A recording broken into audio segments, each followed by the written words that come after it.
آپ کے سامنے کچھ ایسی کیفیات امام اہل سنت کی رکھنے لگا ہوں کہ امام اہل سنت نے بھی اپنے دور کے اندر جس وقت طرح طرح کی بولیاں بولی جا رہی تھی میرے اور آپ کے نبی صلی اللہ تعالیٰ علیہ وسلم کے بارے میں، آپ نے نسب کی صورت میں جہاں پر ان بولیوں کو بند کرنے کی کوشش فرمائی اور ان بولیوں کو بند کیا، وہیں پر آپ نے نظم کی صورت میں بھی، اپنے اشعار کی صورت میں بھی ان بولیوں کا کلا کما کیا۔ یہاں پر یہ ہے کہ پاکستان بننے سے پہلے برے صغیر پاک و ہند کے اندر جس وقت ہندوستان ہی ہندوستان تھا، اس وقت کی بات ہے کہ سب سے پہلا جو مدرسہ قائم کیا گیا وہ بد نظموں کا مدرسہ تھا، اور اس مدرسے سے طرح طرح کی بولیاں نکلی ہمارے نبی صلی اللہ تعالیٰ علیہ وسلم کے خلاف۔ ان بولیوں میں سے پہلی بولی جو نکلی وہ بولی یہ تھی کہ جس کا نام محمد یا علی ہے وہ کسی چیز کے مالک و مختار نہیں، یہ بولی نکلی۔ اب ظاہر ہے کہ جو مسلمان ہے اس کا دل تو ویسے ہی تڑپ گیا ہوگا کہ یہ کسی نے کیا کہہ دیا۔ تو ایمان جب دل کے اندر ہوتا ہے پھر حرارت پیدا ہو ہی جاتی ہے۔ تو اس وقت امام اہل سنت امام احمد رضا خان علیہ رحمت الرحمان، آپ کے قلب کو جنبش ہوتی ہے اور آپ نے کیا فرمایا؟ اس نے تو یہ کہا کہ جس کا نام محمد یا علی ہے وہ کسی چیز کے مالک و مختار نہیں۔ اللہ نے اپنے ایمان کا اظہار کرتے ہوئے فرمایا میں تو مالک ہی کہوں گا کہ وہ مالک کے حبیب، کسی کے تو کسی چیز مالک و مختار نہیں، ایسا نہیں، میں تو مالک ہی کہوں گا کہ وہ مالک کے حبیب، یعنی محبوب و محب میں نہیں میرا تیرا۔ جتنے محبوب تو محب ہوئے اتنے یہ نہیں ہوتا اے تیرا ہی تو اے میرا ہی، یہ اتنے ہوتا ہے جتنے بیگانگی ہوئے، جتنے اپنائیت ہوئے اتنے میرا تیرا نہیں ہوتا۔ اس واسطے میں یہ کہوں گا کہ میں تو مالک ہی کہوں گا کہ وہ مالک کے حبیب، اس واسطے کہ آپ تو مالک دے دوست ہو، مالک دے حبیب ہو، کہ دوستی دے اندر بس کیا تیرا کیا میرا، وہ میرا بھی تیرا، تیرا بھی میرا ہی ہے۔ تو میں تو مالک ہی کہوں گا کہ وہ مالک کے حبیب یعنی محبوب و محب میں نہیں میرا تیرا۔ اور ایک آواز یہ بھی اس وقت اٹھی اللہ کے سوا کوئی مددگار نہیں، اللہ کے سوا کوئی کسی کا مددگار نہیں۔ اس وقت بھی اعلیٰ حضرت کے کرم کو جنبش ہوئی، آپ نے فرمایا تیری سرکار نے لاتا ہے رضا اس کو شفیع،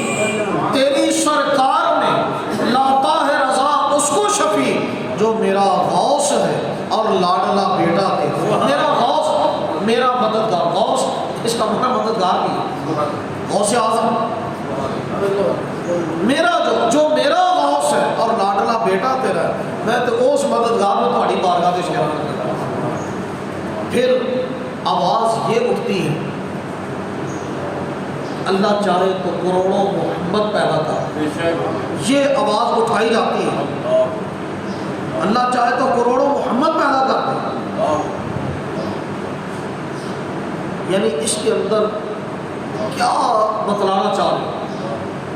اگر یہی مسئلہ ہے تو پھر ختم نبوت کا مسئلہ کہاں رہے گا؟ کیونکہ محمد تو وہ ہے جو خاتم النبیین ہے۔ تو اگر کروڑوں محمد پیدا ہو گئے تو جو سب سے آخر میں پیدا ہوگا آخری تو وہ ہوگا، پھر نبی پاک صلی اللہ تعالیٰ علیہ وسلم تو آخری نہ رہے، جبکہ رب تعالیٰ نے فرما دیا کہ محمد صلی اللہ تعالیٰ علیہ وسلم خاتم النبیین ہے، وہ آخری نبی ہے۔ تو پھر اللہ اپنی بات کا خلاف نہیں کرتا، اللہ اپنی بات کی مخالفت نہیں کرتا۔ جب ایسا ہے تو ایسی صورت میں کروڑوں محمد تو دور کی بات ہے، کوئی نیا ایک محمد بھی پیدا نہیں ہے، کیونکہ جو بعد میں پیدا ہوگا اس کے بارے میں سوال یہی ہوگا کہ کیا یہ آخری ہے کہ نہیں ہے۔ اگر کہا جائے یہ آخری ہے تو پھر پہلے جن کو آخری کہا گیا وہ تو آخری نہ رہے، اور اگر کہا جائے کہ یہ آخری نہیں، آخری وہ ہے، یہ اور ہے، اگر یہ کہا جائے تو یہ ماننے کے اندر نہیں آتی، کیونکہ جو بعد میں آتا ہے آخری تو وہ ہوتا ہے۔ کسی کے 3 بیٹے ہوں، جو سب سے چھوٹا ہے اس کو آخری بیٹا تو اسی کو کہا جائے گا، یہ نہیں کہ اس کے بعد بھی کوئی بیٹا پیدا ہو تو کہا جائے یہ تیسرا تو آخری ہے، یا چوتھا جو ہے وہ آخری نہیں ہے، یہ نہیں کہا جائے، یہ پاگل ہی کو کہے گا، عقل مند تو یہ بات نہیں کہہ سکتا۔ اب یہاں پر جب یہ والی بات آئی تو ایسی صورت میں یہ بات اپنے ذہن نشین رکھیے گا کہ رب تعالیٰ کی توہینیں بھی بہت سارے افراد نے کی، اور بہت سارے افراد کو اللہ نے اس پر پکڑا بھی نہیں، لیکن جب شان آ جاتی ہے اس کے نبی کی، جب بات آ جاتی ہے اس کے نبی کی، تو پھر رب تعالیٰ کی پکڑ جلد ہی آ جاتی ہے۔ جیسا کہ فرعون، اس نے خدائی کا دعویٰ کیا ہوا تھا لیکن پکڑ اس کی نہیں ہے۔ پکڑ کب آئی؟ پکڑ اس وقت آئی کہ جس وقت فعصا فرعون الرسول، بس فرعون نے رسول کی نافرمانی کی، یعنی حضرت موسیٰ علیہ السلام کی۔ جب حضرت موسیٰ علیہ السلام کی نافرمانی کی تو رب تعالیٰ کی پکڑ آ گئی، رب نے اس کو غرق کر دیا۔ ابو لہب مشرک تھا، کافر تھا، اس کی پکڑ نہیں آئی، لیکن جب یہ نبی کریم صلی اللہ تعالیٰ علیہ وسلم کے مد مقابل آ گیا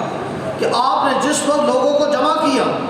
اور آپ نے فرمایا کہ اللہ ایک ہی معبود ہے، اس کی آپ نے دعوت دی، اس وقت ابو لہب نے یہ کہا تبا لک یا محمد الہذا جمعتنا، یہ بدترین جملہ اس نے کہا، یہ برا جملہ اس کی زبان سے نکلا، تو اللہ رب العالمین نے پوری صورت اس کی مذمت میں نازل فرمایا تبت یدا ابی لہب، ابو لہب کے ہاتھ ٹوٹ جائیں، وہ تب، اور وہ ٹوٹ بھی گئے، ما اغنی عنہ مالہ وما کسب، نہ اس کی کمائی نے اس کو نفع دیا، نہ اس کی اولاد نے اس کو نفع دیا، وہ اس کو بے نیاز نہیں کرے گی۔ اور پھر اس کی عورت، اس کی بیوی، پہلے تو اس کے بارے میں فرمایا کہ یہ کیا ہوگا، یہ شعلے مارتی ہوئی آگ کے اندر ہوگا، اس کو ڈال دیا جائے گا، اور اس کی بیوی کے گلے کے اندر گنج کی رسی ہے، یہ اس کے لیے بیان فرما دیا۔ اور بعد میں یہ آپنے کی بیماری کے اندر مبتلا ہوا، وہ رشتہ رہا، پورا جسم گل گیا، بچوں نے گھر سے باہر نکال دیا، اور تڑپ تڑپ کر یہ مر گیا۔ اس کی لاش کو ہاتھ لگانے کے لیے کوئی تیار نہیں تھا۔ پھر جب بدبو تعفن پھیلنے لگا تو اس وقت اس کے بیٹوں کو تعلق تشریح کی گئی، تو اس کے بیٹوں نے پھر کیا کیا، حبشی غلام چند کرائے پر لیے اور ان کو کہا اس کو کسی گڑھے میں ڈال، گڑھا کھودا گیا، اور لاٹھیوں کی ٹیک سے، لاٹھیوں کے ساتھ اس کو ٹیک لگا کر تو آخر کار پورے کپڑا اس گڑھے کے اندر ڈال دیا گیا، اوپر سے گڑھا ہوتا ہے۔ یعنی یہ کیفیت ہے، یہ ہے نبی کے مد مقابل آنے پر رب کی پکڑ۔ تو ان کی طرف سے یہ آیا، لیکن اعلیٰ حضرت امام اہل سنت نے کیا فرمایا اس کے مد مقابل؟ آپ نے فرمایا لم یاتی نذیر کفی ناداری مثل تو نہ شد پیدا جا۔ آپ فرماتے ہیں لم یاتی نذیر کفی ناداری، یا رسول اللہ آپ کی مثل، آپ کی نذیر کسی نظر کے اندر آیا ہی نہیں، کسی نظر کے اندر آیا، نظر کے اندر تب آئے گا جب بھی ایسا ہوگا۔ وہ تو حضرت حسان بن ثابت پہلے فرما چکے، وَأَحْسَنُ مِنْكَ لَمْ تَرْقَطُ عَيْنِي وَأَجْمَلُ مِنْكَ لَمْ تَلِدِ النِّسَاءُ، وہ فرما چکے کہ آپ سے زیادہ حسین کسی آنکھ نے دیکھا ہی نہیں۔ آنکھ دیکھے گی کب؟ وَأَجْمَلُ مِنْكَ لَمْ تَلِدِ النِّسَاءُ، آپ سے زیادہ حسین کسی ماں نے جنا ہی نہیں۔ آنکھ دیکھے گی تو تب جب آپ سے زیادہ حسین کوئی بات جنے گی نہیں، اور کسی ماں نے جمے ہی نہیں، کسی ماں نے جنا ہی نہیں ہے، تو پھر کیسے جنا گیا، کیا کیفیت، کیسے؟ فرمایا کہ خلقت مبرأ من کل عیب کأنک قد خلقت کما تشاء، آپ کو ایسے پیدا کیا گیا، خلقت مبرأ من کل عیب، آپ کو ہر عیب سے پاک پیدا کیا گیا، ایسے پیدا کیا گیا جیسے آپ نے چاہا، جیسے آپ نے چاہا۔ لیکن ساتھ یہ بھی کہہ دیا ہر عیب سے پاک، یہ صحابی کا عقیدہ ہے، نبی پاک صلی اللہ علیہ وسلم ہر عیب سے، اور صحابہ سارے کے سارے عادل ہیں، جھوٹے نہیں ہیں۔ صحابہ سارے کے سارے کیا ہیں؟ سارے کے سارے جنتی ہیں۔ صحابہ سارے کے سارے عادل، صحابہ سارے کے سارے جنتی، اور ظاہر کہ جنتی جھوٹ نہیں بولتے۔ جنتی ہو کر پھر کیا کہتے ہیں؟ خلقت مبرأ من کل عیب، آپ ہر عیب سے پاک پیدا کیے گئے۔ تو پھر اگر کوئی عیب ڈھونڈے، عیب لبے، او بندہ خود تے عیب دار ہے وے، ہو سکتا نہیں بلکہ ہے وے۔ ساڑھے نبی بے عیب، ساڑھے نبی بے عیب۔ آپ فرمائیں لم یاتی نذیرک فی نظر، آپ کی نظیر تو کسی نظر میں آئی نہیں۔ مثل تو نہ شد پیدا جانا، آپ بھی مثل تک پیدا ہی نہیں کیتا ہے، پیدا ہی نہیں کیتا۔ اور پھر ڈاکٹر اقبال بھی یہاں پر چپ نہیں رہا۔ ڈاکٹر اقبال نے بھی اپنا حصہ ڈال دیا اس کے اندر۔ وہ کیا کہا کہ رخ مصطفیٰ ہے وہ آئینہ، رخ مصطفیٰ ہے وہ آئینہ، اس جیسا اور کوئی آئینہ نہ ہماری چشم خیال میں، نہ دکان آئینہ ساز میں، نہ ساڑھے خواب و خیال کے اندر، اور نہ ہی آئینے آلی دکان دے ہوتے، شیشے آلی دکان دے ہوتے میں ایسا کوئی آئینہ نہیں ہے کہ جتنے نبی پاک صلی اللہ علیہ وسلم جیسا کوئی رخ ہو، ایسا کوئی نہیں۔ پھر یہ کہا گیا، یہ آواز اٹھتی ہے کہ نبی کریم صلی اللہ علیہ وسلم کی ایسے تعظیم کی جائے جتنے بڑے بھائی کی تعظیم کی جائے، بلکہ اس سے بھی کچھ کم کی جائے کہ شرک نہ ہو۔ حالانکہ بڑے بھائی کی جو تعظیم کی جاتی ہے وہ کم از کم باپ سے تو کم ہی ہوتی ہے، باپ کی تعظیم زیادہ کی جاتی ہے بنسبت بھائی کے۔ اس کا مطلب یہ ہوا کہ نبی پاک صلی اللہ علیہ وسلم کی تعظیم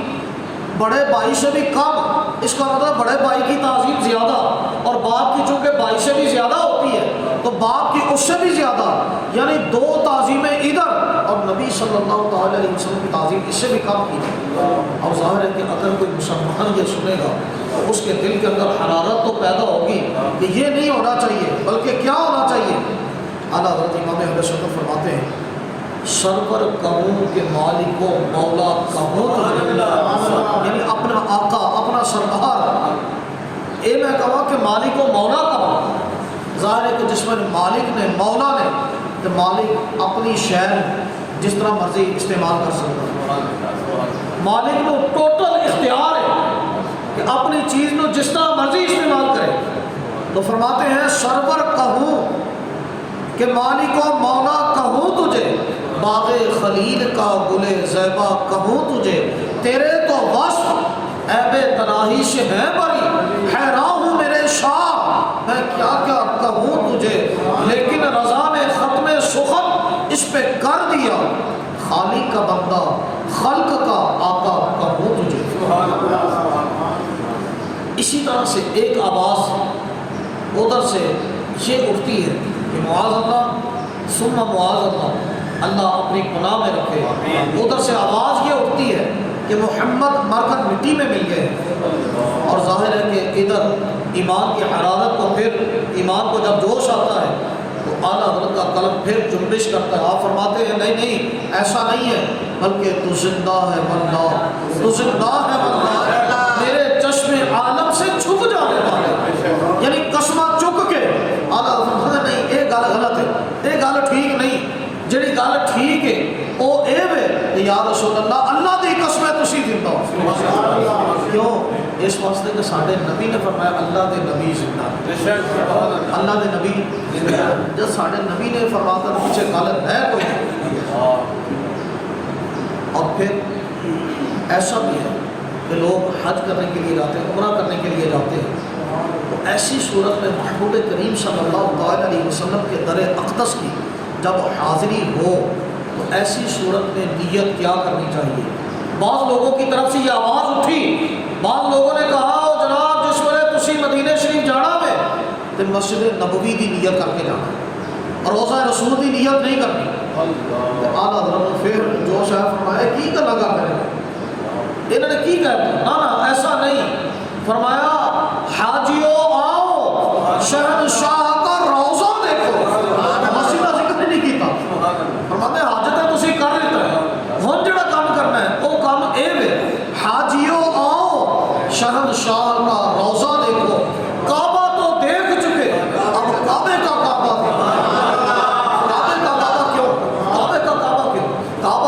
جس کی طرف جھکا جاتا ہے، پورے مسلمان جس کی طرف جھکتے ہیں، لیکن کعبہ کس کی طرف جھکتا ہے؟ سلام رضا مصطفیٰ جان رحمت پہ لاکھوں سلام۔ اس کے اندر ایک جگہ پر جا کر اعلیٰ حضرت امام اہل سنت آپ نے یہ ذکر فرمایا نا کہ جس کے سجدے کو محراب کعبہ چکی، جس کے سجدے کو محراب کعبہ چکی، ان بموں کی لطافت پہ لاکھوں سلام۔ یہ شعر اس کے بعد حضرت علامہ مولانا مفتی محمد خان قادری اللہ ان کی قبر پر کروڑوں رحمت نازل، پچھلے عرصے کے اندر ان کا انتقال ہو گیا، انہوں نے مصطفیٰ جان رحمت پہ لاکھوں سلام یہ جو سلام ہے اس کی شرح لکھی، شرح سلام رضا کے نام سے۔ جب وہ اس شعر پر پہنچے کہ جن کے سجدے کو محراب کعبہ جھکی، ان بموں کی لطافت پہ لاکھوں سلام، تو اس کے بعد وہ سیرت حلبیہ کے حوالے سے یہ روایت نقل کرتے ہیں کہ سحری کا وقت تھا کہ جس وقت خانہ کعبہ کے ارد گرد عبد المطلب نبی پاک صلی اللہ علیہ وسلم کے دادا جان وہ طواف کر رہے تھے، اور انہوں نے اچانک دیکھا کہ کعبہ شریف جو ہے وہ مقام ابراہیم کی طرف جھکا جا رہا ہے۔ مقام ابراہیم اسی طرف ہے جہاں پر آگے کی طرف محبوب کریم صلی اللہ تعالی علیہ وسلم کی جائے ولادت۔ آپ کا وقت اللہ ہمیں دیکھنا نصیب فرمائے۔ آج کل وہاں پر لائبریری قائم کی گئی، لائبریری تو قائم کی گئی، مجھے اتفاق وہاں پر جانے کا ہوا جب آخری مرتبہ گیا، اس وقت اندر جانے کی کوشش کی لیکن ایک صاحب نے روک دیا۔ ایک بوڑھی خاتون تھی جو ترکی تھی، بوڑھی سی خاتون تھی، اس نے اس بندے سے کہا کہ میں نے اندر جا کر تو 2 نوافل پڑھنے مجھے پڑھ لیں، یعنی نبی پاک صلی اللہ علیہ وسلم کی جائے ولادت ہے تو میں برکت حاصل کرنے واسطے 2 رکعت نماز ہی پڑھ پائے تھے۔ محبت اپنی اپنی ہوتی ہے، جس طرح امام بخاری کو بھی تو محبت تھی نا یار کہ جب حدیث نقل کرتے تھے، حدیث کو نقل کرنے سے پہلے کیا کرتے تھے پتہ ہے؟ غسل کرتے تھے، غسل کر کے تو 2 رکعت نماز پڑھتے تھے پھر حدیث لکھتے تھے۔ ایک انہوں نے ایک محبت ہے۔ وہ ترکی خاتون اس سے کہتی ہے کہ میں نے اندر آ کے 2 رکعت بعد میں پڑھ لی، وہ کہتا ہے کعبہ ادھر ہے اتنے جا کے نماز پڑھ، وہ کہتی نہیں یہ جائے ولادت محبوب صلی اللہ تعالی علیہ وسلم میں اتنے نماز پڑھنی، وہ کہتے ہیں ساری جگہ یہ پتہ نہیں کہڑی جائے ولادت، میں کہتے نہیں یہ جہاں بھی اتنے پڑھ لیتے، لیکن اس نے نہیں پڑھنی تھی۔ میں نے دیکھا کہ اس بوڑھی خاتون کے چہرے پر غصے کے آثار نمایاں تھے، وہ اس بندے کو پڑھ گئی، ہاں میں تو مدعا کہوں، پھر مجھے جو کچھ بھی آتا تھا میں انہوں بندے نے کیا کہ تیرے نال تے بڈھی عورت چنگی، میں کہ تیرے نال تے اے چنگی، اے کہہ کے میں ادھروں نکل گیا، میں تیرے نال تے اے چنگی کہ کم از کم اپنے نبی دے نال محبت رکھ دی، اپنے نبی دے نال پیار رکھ دی، اپنی نبی دی عزت دا پاس تے ہمیں بڈھی صحیح ہے، عورت ہی صحیح، بوڑھی ہی صحیح، کمزور ہی صحیح، لیکن جب عشق مصطفیٰ اس کے سینے میں ہے اور تیرے سینے میں نہیں ہے تو پھر یہی کرنا افضل ہے، تو کچھ بھی نہیں ہے مقابلے۔ حالانکہ مرد نو عورت ہوتے ایک نہ قوت حاصل ہے، ایک درجہ فضیلت حاصل ہے، لیکن یہو جے مردوں نہیں، یہو جے مردوں نہیں، وہ مرد جنہاں تے دلوں دے اندر اللہ نے عشق رسول سکھایا، ورنہ کئی عورتیں کئی مردوں نالوں افضل، کئی عورتیں کئی مردوں نالوں افضل۔ تو یہاں پر جب یہ آواز اٹھی کہ روضہ رسول کی نیت نہیں کرنی، بلکہ کسی نے تو یہ کہہ دیا کہ روضہ رسول کی نیت کر کے جانا یہ حرام ہے، ظاہر ہے کہ پھر ایسی صورت میں تو یہی کہا جا سکتا ہے کہ نہیں حاجیوں تسی انجیاں، حاجیوں آؤ شہنشاہ کا روضہ دیکھو، کعبہ تو دیکھ چکے اب کعبے کا کعبہ دیکھو۔ پھر ادھر سے آواز یہ بھی اٹھی کہ نبی تو صرف چٹھی رساں ہے، یہ تو ڈاکیے کی مالک ہے، یہ تو قاصد ہے، بس پیغام لائے، پیغام پہنچا دیا، بس ان کا کام یہی تھا اور کچھ نہیں ہے۔ آپ فرمائیں نہیں نہیں نہیں، وہ ڈاکیہ کوئی اور ہی ہوگا، یہ تو نبی کریم صلی اللہ علیہ وسلم ہے، ان سے بے نیازی اختیار نہیں کی جا سکتی، ان کا نیاز مند ہی بننا پڑے گا۔ فرماتے ہیں وہ جہنم میں گیا جو ان سے مستغنی ہوا، یعنی صرف ایک ہے کہ وہ ڈاکیہ سی، بس اینی کر کے انہوں نے پیغام پہنچا دیتا، ان کوئی انہوں کا نہیں رہ گیا، نہ ایسا نہیں۔ اگر اس طرح کا معاملہ اختیار کیتا تو پھر اتنے پہنچ جاؤ گے کتنے کہ وہ جہنم میں گیا جو ان سے مستغنی ہوا، جو انہوں نے کو بے نیاز ہو گیا، انہیں جہنم سے جانا، جنت ہی چلی جانا۔ وہ جہنم میں گیا جو ان سے مستغنی ہوا ہے خلیل اللہ کو حاجت رسول اللہ۔ جب حضرت ابراہیم علیہ السلام جیسی ہستی ان کو رسول کریم صلی اللہ تعالی علیہ وسلم کی حاجت ہے، تو پھر اور کہڑا بندہ ہوگا جڑا انہوں تو بے نیاز ہوگا، جڑا انہوں تو مستغنی ہوگا۔ اور پھر یہ ذکر کیا گیا کہ ہم سلام پڑھتے ہیں مصطفیٰ علیہ رحمۃ کو سلام، اللہ ہمیں ثابت کر کے بھی نصیب فرمائے، ہمیشہ پڑھتے رہنے کی توفیق۔ ہم ہاتھ باندھ کر کھڑے ہو کر ادب کے ساتھ اپنے محبوب صلی اللہ تعالی علیہ وسلم کی بارگاہ میں سلام کا نذرانہ پیش کرتے ہیں، تو بعض ان لوگوں کی طرف سے یہ آواز اٹھی کہ ہاتھ باندھ کر کھڑے ہو کر تعظیم کے ساتھ سلام کا نذرانہ پیش کرنا یہ جائز نہیں، یہ شرک ہے، یہ درست نہیں ہے،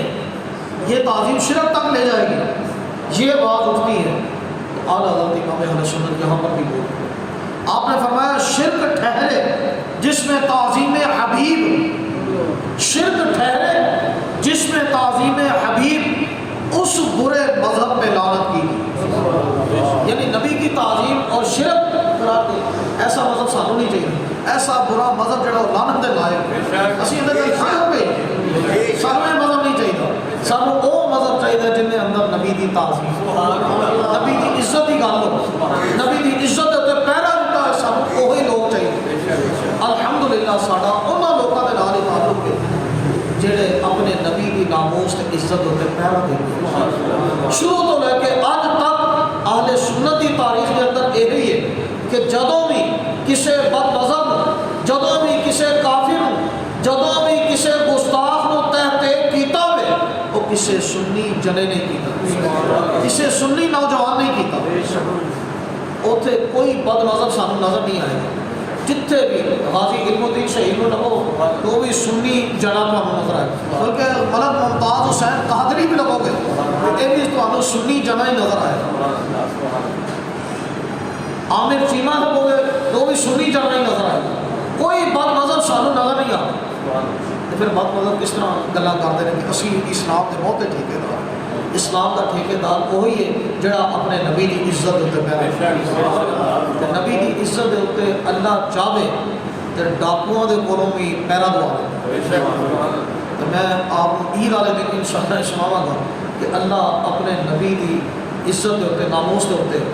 ڈاکوؤں کے کولوں بھی کس طرح پیرا دوا لیتا، تو پھر انہوں نے کس طرح کایا پلٹ دیتا، انشاءاللہ اس ویلے میں آپ کو عرض کروں گا۔ اللہ ہم سب کا حامل ناصر ہوگا۔